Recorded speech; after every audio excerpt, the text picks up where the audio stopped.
अस्सलामु अलैकुम। इंसानी तारीख की सबसे बड़ी नस्ल कुशी करने वाला एक जमहूरी मुल्क में कैसे इक़्तिदार में आया, ये कहानी पहली वर्ल्ड वार के इख्तिताम पर शुरू होती है। 1918 में जर्मनी को ये एहसास हो चुका था कि ये जंग जीतना उसके लिए नामुमकिन है। इसलिए जर्मनी ने जंग को ख़त्म करने के लिए एक जंगबंदी मायदे पर दस्तखत कर दिए। जैसे ही जर्मन एम्पायर ख़त्म हुई, उसके साथ ही मुल्क भर में फसादात और बदअमनी फैल गई, जिसकी वजह से जर्मनी मज़ीद इकनॉमिकल, पॉलिटिकल और सोशल प्रॉब्लम्स में घिर गया। कम्युनिस्ट के इंकलाब के खौफ की वजह से उस वक्त की मेजर पार्टीज़ ने एक नई डेमोक्रेटिक पार्लियामेंट इंट्रोड्यूस करवाई और उस नई हुकूमत को वेमार रिपब्लिक का नाम दिया गया। इस नई हुकूमत का सबसे पहला काम अमन मायदे को इम्प्लीमेंट करवाना था। वर्ल्ड वार वन में जर्मनी को अपनी सरजमीन का 10वां हिस्सा खोने के साथ साथ अपनी आर्मी को ख़त्म करने के अलावा इस जंग की पूरी जिम्मेदारी भी कबूल करना पड़ी। जर्मनी को सज़ा के तौर पर भारी मुआवजा भी अदा करना पड़ा, जिसने जर्मनी की इकनॉमिकल कंडीशन को मज़ीद ख़राब कर दिया।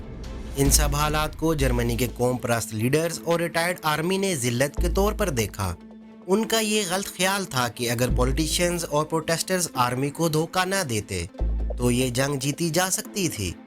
हिटलर के लिए ये ख्यालात जनून बन गए और उसने यहूदियों को ब्लेम करना शुरू कर दिया। हिटलर की इस सोच को जर्मनी के बहुत से लोगों ने सही करार दिया, लेकिन इस वक्त तक लाखों यहूदी जर्मन माशरे में फैल चुके थे। लेकिन फिर भी बहुत से जर्मन यहूदियों को आउटसाइडर्स ही समझते थे। इस जंग में हारने का सारा इल्ज़ाम यहूदियों पर लगाया गया, जिसकी वजह से उनके खिलाफ मज़ीद नफरत फैल गई। बहरहाल हिटलर ने एक छोटी नेशनलिस्ट पार्टी ज्वाइन कर ली, जिसका पूरा नाम नेशनल सोशलिस्ट जर्मन वर्कर्स था, जिसके मेंबर्स नाजी के नाम से जाने जाते थे।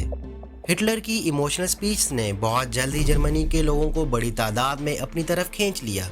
नाजियों ने कम्युनिस्ट और कैपिटलिज्म दोनों को जर्मनी को तबाह करने की इंटरनेशनल यहूदियों की साजिश करार दिया और जर्मनी की तबाही का सारा इल्ज़ाम यहूदियों पर लगा दिया। शुरू में नाजी पार्टी इतनी पॉपुलर नहीं थी। हुकूमत का तख्ता उलटने की नाकाम कोशिश के बाद पार्टी पर पाबंदी लगा दी गई और हिटलर को गद्दारी के इल्ज़ाम में जेल भेज दिया गया। लेकिन तकरीबन 1 साल बाद जेल से रिहा होने के बाद हिटलर ने फौरी तौर पर अपनी तहरीक दोबारा से शुरू कर दी। फिर 1929 में जर्मनी माशी तौर पर बहुत ज़्यादा कमज़ोर हो गया। उस वक्त जर्मनी ग्रेट डिप्रेशन से गुजर रहा था।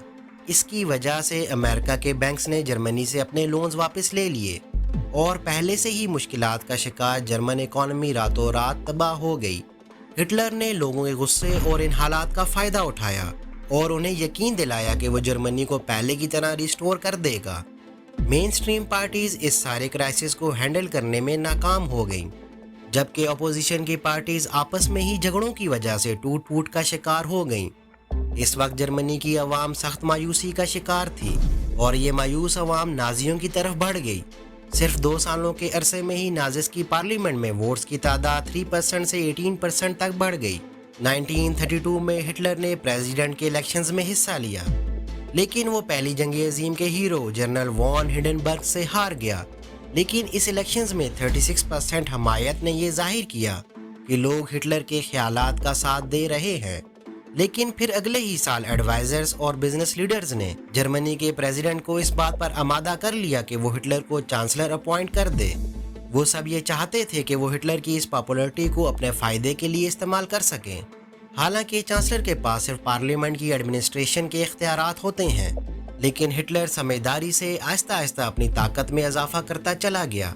जबकि हिटलर के सपोर्टर्स ने नीम फौजी ग्रुप्स बनाए और सड़कों पर प्रोटेस्टर्स के खिलाफ लड़ाई शुरू कर दी।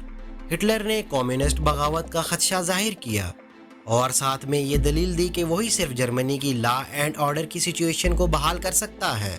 1933 में एक वाक़या हुआ जिसमें एक नौजवान ने पार्लियामेंट की इमारत को आग लगा दी।